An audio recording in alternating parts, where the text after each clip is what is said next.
Assalamualaikum warahmatullahi wabarakatuh. Yang kami hormati Ibu Dr. Insinyur Idika Widyasanti.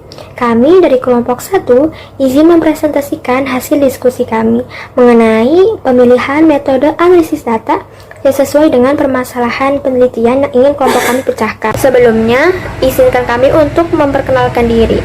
Jadi, anggota kelompok 1 ada yang pertama ada saya sendiri Melianti, kemudian ada Mahrani Syifatania, ada Hansa Kamilia, ada Indah Nur Fadilah, dan ada Gina Mardiah. Baik, saya akan menjelaskan apa yang menjadi latar belakang dari permasalahan penelitian kami. Seperti yang telah kita ketahui, dengan kemajuan, dengan kemudahan teknologi di era kini, sangat memiliki pengaruh yang signifikan ya terhadap dunia pendidikan. Contohnya, hadirnya platform pendidikan yang sangat membantu pembelajaran seperti Google Classroom dan juga Learning Management System. Tapi di balik kemudahan, di balik kebermanfaatan ini, tentunya terdapat tantangan, terdapat resiko yang perlu kita kaji, yang perlu kita seriusi, yaitu adalah terlanggarnya privasi dan juga bocornya data-data pengguna, di mana hal ini seringkali disebabkan juga karena akibat rendahnya literasi digital pengguna itu sendiri. Seperti yang telah disampaikan oleh Kominfo dan Kata Data Insight Center pada tahun 2022, di mana hasil survei mereka menunjukkan bahwa hanya 57,2% responden yang mampu membuat email dengan kata sandi yang aman, dan hanya 24,1%, tidak sampai 30%, yang mampu mengenali email berbahaya. Tentunya hal ini menjadi bukti bahwa pemahaman masyarakat terhadap literasi, terhadap praktik keamanan digital masih sangat rendah. Dengan rendahnya kesadaran, dengan edukasi yang formal yang kurang, dan juga kebiasaan digital tidak aman, tentunya hal ini bisa menjadi pemicu utama maraknya kebocoran data. Karena hal ini memunculkan kebutuhan yang mendesak juga untuk meningkatkan literasi digital sebagai solusi perlindungan data dalam ekosistem pendidikan. Berdasarkan latar belakang yang telah tadi dijelaskan, kelompok kami menyusun dan merumuskan dua pertanyaan atau rumusan masalah utama. Yang pertama itu bagaimana atau apa saja tantangan yang dihadapi dalam menjaga privasi dan keamanan data, pastinya khususnya di sektor pendidikan. Dan yang kedua, bagaimana literasi digital ini dapat membantu dalam mengatasi masalah privasi dan juga keamanan data. Nah, berdasarkan rumusan masalah ini, kami juga menyusun tujuan penelitian.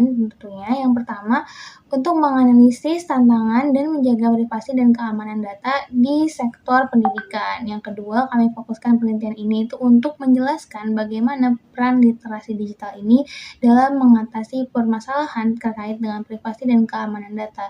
Yang harapannya dari kelompok kami, jika penelitian ini berlanjut, maka solusi atau kesimpulan dari penelitian ini dapat menjadi solusi atau masukan terkait strategi edukasi di masa yang akan datang.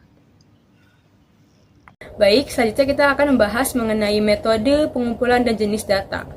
Di mana metode yang kami lakukan di sini ialah dengan melakukan analisis data sekunder. Hal ini kami lakukan karena adanya keterbatasan waktu serta akses dalam pengumpulan data. Adapun sumber-sumber yang kami dapatkan ketika mengumpulkan data ialah berasal dari lembaga resmi seperti BSSN dan survei dari Kominfo. Ada juga lembaga lainnya seperti Kata Data Insight Center dan Google Indonesia. Jenis-jenis data yang kami ambil dari sumber-sumber ini ialah berupa angka-angka hasil survei yang bisa menggambarkan terkait kondisi dan permasalahan mengenai privasi dan keamanan data yang beredar di masyarakat.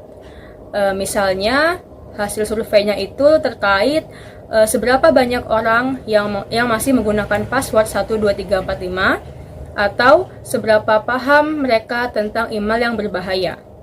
Ada juga jumlah pengguna yang mengetahui fitur keamanan digital yang baik dan dapat diterapkan untuk menghindari ancaman cyber. Selanjutnya, pemilihan metode analisis data. Untuk metodenya yaitu statistik deskriptif atau analisis data sekunder.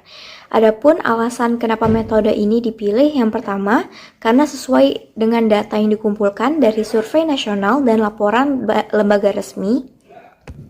Yang kedua, karena mendukung rumusan masalah dan tujuan penelitian yang bersifat eksploratif terhadap tingkat literasi digital dan kaitannya dengan keamanan data. Yang ketiga, hasilnya mudah dipahami karena dapat disajikan dalam bentuk persentase, grafik, dan tabel yang menunjukkan pola serta tren nyata. Analisis ini memungkinkan peneliti untuk menarik kesimpulan tentang kondisi literasi digital dan potensi solusi untuk meningkatkan kesadaran akan keamanan data.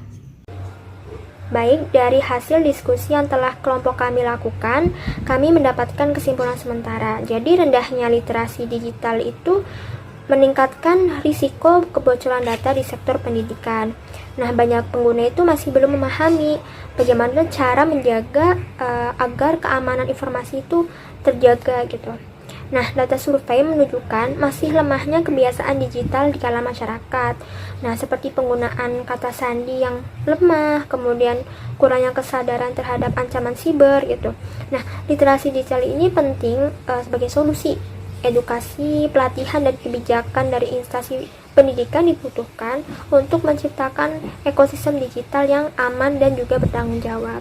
Terima kasih, sekian dari kelompok kami, kurang lebihnya mohon maaf. Wassalamualaikum warahmatullahi wabarakatuh.